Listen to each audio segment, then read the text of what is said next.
우리 어버이 주일이죠. 다시 한번 우리가 부모님들이 있었기 때문에 오늘 또 우리가 있죠. 우리가 우스갯소리로 항상 하는 말들이 있죠. 있을 때 어떻게 해요? 계실 때 살아생전에 잘해라. 제가 한 일주일 상간에 우리 노예 또 우리 장례가 두 건이 있어가지고 지난 주일날도 우리 사랑하는 친구 목사님 그 사모님이죠. 사모님 또 어머니 이렇게 돌아가신 거 보고 자녀들이 또 어버이 주일 어버이날 이것도 앞두고 또 그러니 또 오늘 어버이 주일 예배 드리면서 얼마나 또 그 어머니가 또 생각이 나겠어요. 또 우리 한 목사님은 또 아버님 돌아가셔가지고 또 뭐 이렇게 또 어버이 주일 한 주만 더 있어도 예배라도 저 드리면서 또 그래 또 그날이라도 좀 더 섬기고 또 이렇게 할 텐데 가만 보니까 그렇습니다. 계신 분들 계실 때 더 잘하고 또 이미 먼저 부르심을 받았다면 또 천국에서 다시 만날 날을 소망하며 우리 그런 분들을 제가 자주 봐요. 천국에 가면 제일 먼저 보고 싶은 분이 자기 아버지라고. 우리 같은 목사 정도 되면 그냥 사도 바울이지 베드로니 할 줄 알았는데 자기 아버지가 제일 보고 싶다고. 왜냐하면 아버지가 사역하다가 이렇게 돌아가신 것을 어릴 때 봤기 때문에. 그리고 우리 선생님 같은 경우는 그 아버지가 그 내남매를 남겨두고 한 40대에 일찍 돌아가셨어요. 그러니 어머니가 평생 자녀들을 이렇게 기르면서 그러니까 평생 한 60년 이상 같이 여정을 함께 했던 그 어머니가 돌아가셨을 때 얼마나 많이 힘들어하는지 그리고 그 아버지가 40대에 남겨둔 그 손때 묻은 아까 그 찬양 가사에도 있듯이 그 손때 묻은 그 성경책 그걸 또 장남이라고 자기가 이렇게 계속 보관하면서 그거 볼 때마다 그 말씀으로 가르치고 또 말씀으로 살라고 하셨던 그 육신의 그런 아버지가 생각나곤 하는 것이죠. 아무튼 우리 하나님께서 우리에게 너무나 좋은 계명을 주셨어요. 10가지 계명 중에 또 이 부분 부모를 공경하라.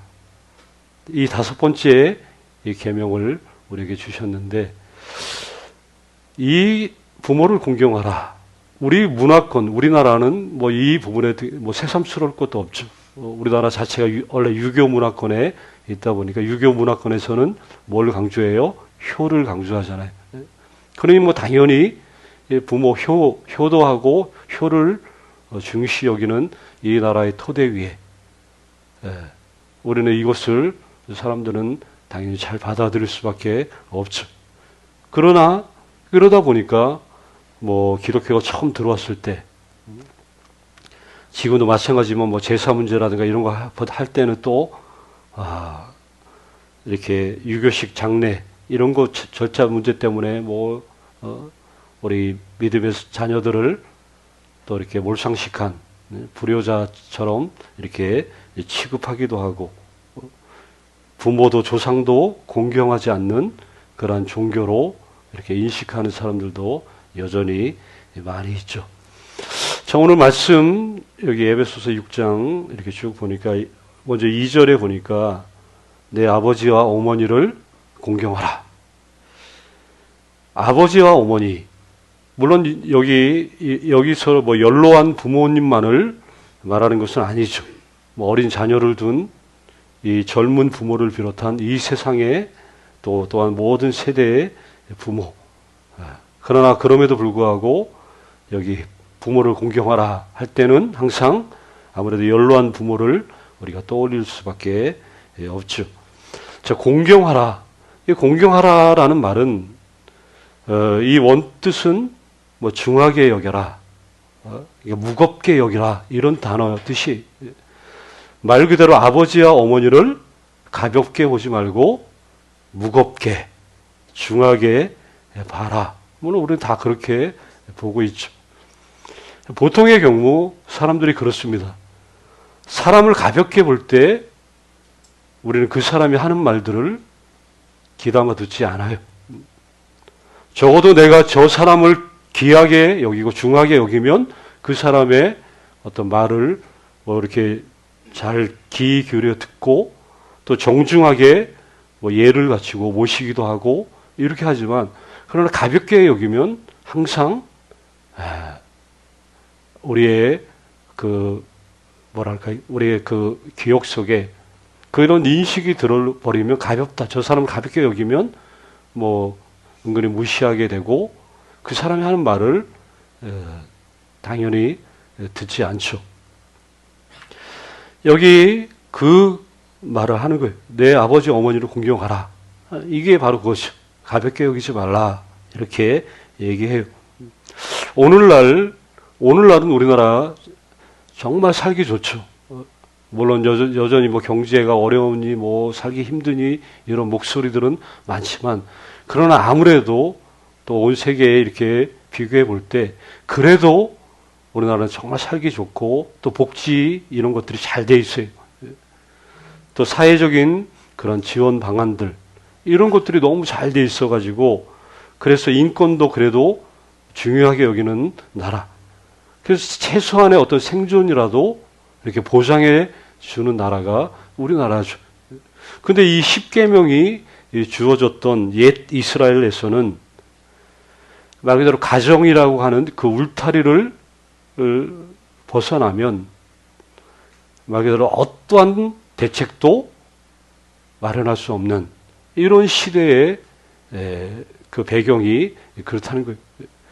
가정 외에는 없어요. 가정이 무너지면 이 사람은 사회적으로도 보장받지 못한다는 거예요. 이게 얼마나 끔찍해요. 이 가정이 잘 되지 않으면 이거는 완전히 정말 치명적인 그런 어려움을 겪을 수밖에 없어요. 이 시대하고는 너무나 다른 시대에 그리스도 하나님께서 이 부모를 공경하라. 자, 전혀 오늘날과 다른 시기이기 때문에 그 노인들, 병자들, 뭐 약자들 이런 사람들은 오직 가족들에 의해서만 봉양을 받을 수 있기 때문에 그래서 가족들만 의존할 수밖에 없어요. 그러니까 더 이상 막 나이 들어서 어떤 스스로 일을 할 수 없는 그러한 쯤에 놓여 있을 때 만약에 가정에서 그 분들을 이렇게 모실 수 없으면 뭐 그때부터 큰 문제가 생기는 것이죠. 이거 뭐 그냥 굶어 죽든가 어떻게 방법이 없어요. 사회적으로 보장이 안 되기 때문에. 그러니 이런 것들이 너무나 뻔한 상황 속에서 우리 하나님이 부모를 공경하라. 이 계명을 주셨다. 그러면 이 자체가 하나님께서 이 땅에 부모된 자들을 얼마나 아끼고 사랑하시는지 그 아버지의 마음이 그냥 이 한마디에 그냥 담겨 있는 거예요. 우리 하나님이 얼마나 좋으신 분인지 여러분에게 다 부모가 있고 그러면 그 생각하라는 거예요. 하나님이 얼마나 좋으신 분인지. 자, 물론 여기 부모를 기억해야 될 것이 부모를 당연히 공경해야죠. 그런데 부모에게도 조건이 당연히 있죠. 무조건적인 공경을 여기서 얘기하는 것은 뭐 당연히 아니죠. 우리가 대부분 그렇죠. 자녀들에게 우리가 효도를 받기까지 또 시간이 필요하죠. 아이들이 어느 정도 성장을 하고 또 뭐 직장도 다니고 사회생활을 할 때나 가능하다고 대부분 생각을 하죠. 자, 그래서 대부분 사람들이 갖고 있는 생각이 그래. 우리도 그렇죠. 나이가 들면 뭐 항상 그래. 이 자녀들, 우리 둘째 딸이 뭐 우리 큰 아들이 뭐 해줬다니까 그 물건들, 특히 여자분들 잘합니다. 딸들이 뭐 아들들이 뭐 이거 해줬다. 그 물건 온갖 물건 옷 뭐 치장하고 그거 다 자녀들 얘기를 당연히 해요. 대부분 이거에 부모를 공경하는 것이 그저 좋은 물건 사드리고 사드리면 좋죠, 그죠? 돈을 용돈 두둑히 뭐 드리고 맛있는 거 사드리고 또 좋은데 구경시켜드리고 이러면 부모를 잘 공경한다고 당연히 생각하죠. 그래서 이렇게 공경을 받기 위해서 부모들이 또 반대로 이 땅에서 얼마나 많은 시간과 돈을 투자해서 자녀들을 양육하는지. 근데 결국 가만히 생각해 보면 당신들이 원하는 것들을 이루기 위한 어떤 수단으로 자녀들을 이렇게 양육할 때가 너무나 사실 많아요. 이런 사람, 이렇게 만들기 위해서. 그래서 이 부모가 열일도 마다하지 않는데, 근데 오늘 여기 우리 에베소 6장 1절에 보니까 뭐라고 나오냐? 자녀들아, 주 안에서 너희 부모에게 순종하라. 근데 이것이 옳다라고 말하는데, 자, 주 안에서 순종하라. 불의에 대해서 말하는 게 아니죠. 불의에 대해서, 거짓에 대해서, 제약에 대한 어떤 요구에 무조건 뭐든지 순종하라는 얘기가 아니라 여기 주 안에서라는 단서가 붙어 있죠. 부모님에게 순종하되 부모이기 때문에 무조건 순종하는 것이 아니라 물론 부모이기 때문에 순종도 해야 되지만 그것보다 이 순종함이 주 안에서 그러니까 하나님께 영광을 돌리기 위한 그런 발걸음 중에 하나이기 때문에 그렇게 하라 하는 거죠. 그러니까 내가 부모를 잘 섬기면 이게 하나님께 뭐가 되는 거예요? 영광이 되는 거예요. 자녀들은 부모가 살아계실 때 정말 잘해야 돼. 하나님께 영광을 돌리는 일이 되기 때문에 그렇다는 거죠. 자, 근데 여기 한 줄 더 우리 부모와 자식과의 관계에 대해서 이 성경에서 가장 많이 강조하는 것이 하나 있어요. 뭐냐면 이게 훈계예요. 훈계. 본문 4절에 보면 또 아비들아 너희 자녀를 노엽게 하지 말고 오직 주의 교훈과 훈계로 양육을 해라. 자, 훈계. 부모와 자식 간의 관계에 대해서 가장 많이 강조하는 것이 훈계인데 훈계의 전제가 되는 것은 부모된 그런 분들, 그 자신들의 삶이 이 훈계의 전제가 돼야 된다는 거죠.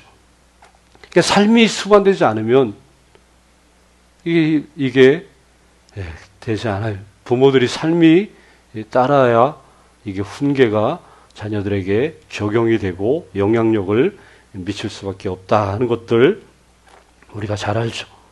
그래서 그 유명한 훈계를 할 때 우리 잠언서 23장 13절에 이렇게 말하죠. 아이를 훈계하지 아니하려고 하지 말라. 채찍으로 그를 때릴지라도 그가 죽지 아니하리라. 훈육에 있어서 훈계할 때 확실히 하라. 왜 이렇게 훈계를 해야 되냐? 잠언 22장 6절에 보면 뭐라고 말씀하냐? 우리 유명한 말씀 나오죠. 마땅히 행할 길을 아이에게 어떻게 하라고요? 가르치라. 그리하면 늙어도 그것을 떠나지 않을 것이다.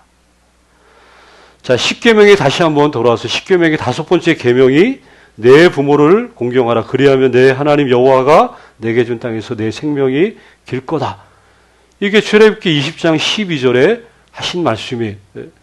여기 잘 보세요. 말씀을 보시면 부모를 공경하라. 그리하면 내 하나님 여호와가 너에게 준 땅에서 너의 생명이 어떻게 한다고요?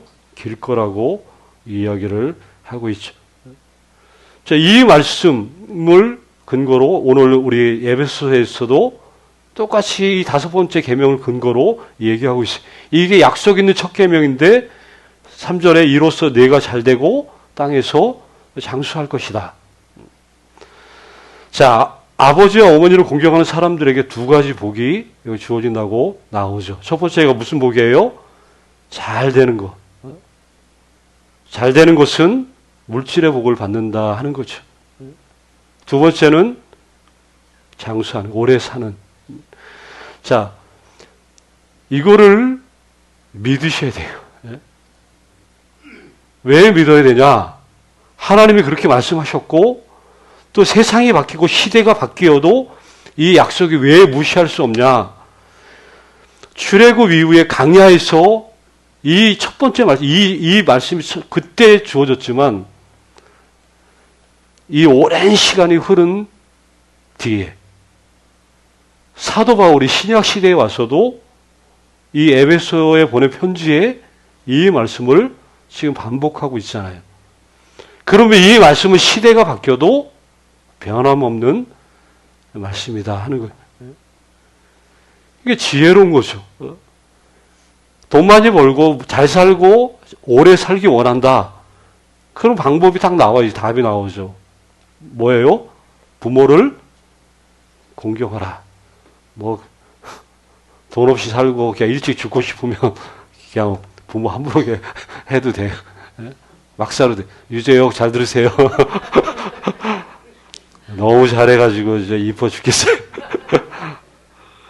자, 근데 이 약속이 근데 개인적인 차원에도 있고 이 공동체적인 차원에서도 이걸 이해를 해야 돼요. 무슨 말이냐?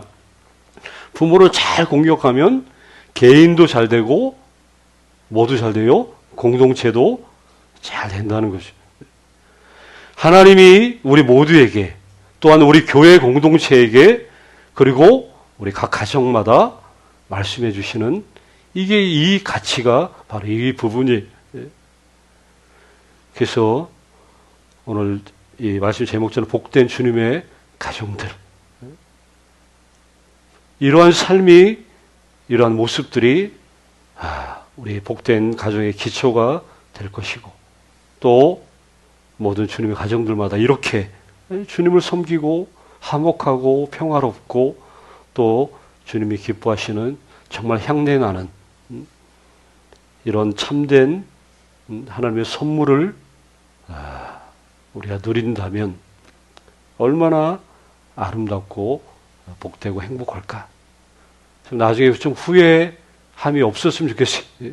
우리 책들도 뭐 베스트셀러 이런 거 보면 꼭 그래. 죽으면 후회할 뭐 몇 가지 해가지고 꼭 그걸 전제하잖아요. 근데 뭐 어쩔 수 없어요. 뭐 백날 잘해도 또 항상 후회스럽죠. 지나고 나면 후회스럽고 더 해야 되는데 이런 뭐 날들의 뭐 누구에게나 또 반복되겠지만 그럼에도 불구하고 아무튼 부모를 잘 공경하고 자녀들을 이렇게 우리 삶에 마음을 담아서 또 그 길들을 얘기해 줄 수 있는 이런 부모 가정, 그래서 좀 아름답게 좀 빛날 수 있는, 그래서 평생 이렇게 이런 가정들을 꿈꾸며 살 수 있는 여기 한 분 한 분 정말 다 되시기를 간절히 주의 이름으로 축원합니다.